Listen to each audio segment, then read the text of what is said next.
বিপুল উৎসাহ উদ্দীপনার মধ্য দিয়ে গন্ডাছড়া মহকুমায় অনুষ্ঠিত হল Bru socio cultural organisation regional কমিটির ত্রিবার্ষিক একদিনের কনফারেন্স।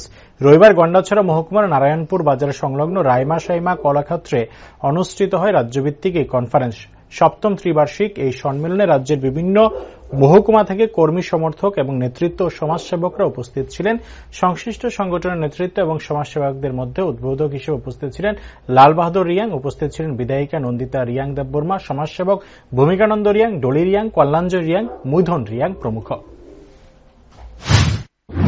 গন্ডা তৃষা, আগের নাম ছিল গন্ডাছড়া, এখন গন্ডা তৃষা হয়েছে। এটা আজকে আমাদের রিজনাল কনফারেন্স 7তম লাইনে 3 বছর পর হয়ে থাকে বা করা হয়ে থাকে। তো আজকে এই গন্ডা তৃষা আমাদের ব্রু সোশিও কালচারাল অর্গানাইজেশনের উদ্যোগে আজকে 7তম কনফারেন্স।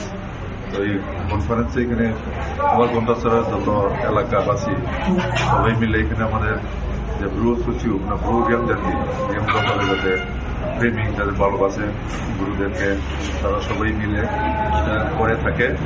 আর এই ব্রু সোসিও কালচারাল অর্গানাইজেশনের মাধ্যমে আমাদের সর্বজাতীয় সংস্কৃতি থেকে শুরু করে আমাদের যাবতীয় পড়াশোনা যে কোনো কাজের সবকিছু আমাদের ব্রু সোসিও কালচারাল অর্গানাইজেশনের গন্ডা তৃষা দ্বারা পরিচালিত হয়ে থাকে। তো এইভাবে আজকে আবার 3টা বছর পেরিয়ে যাওয়ার পরে আজকে 7তম আমাদের যে গন্ডা তৃষা যে ব্রু সোসিও কালচারাল অর্গানাইজেশন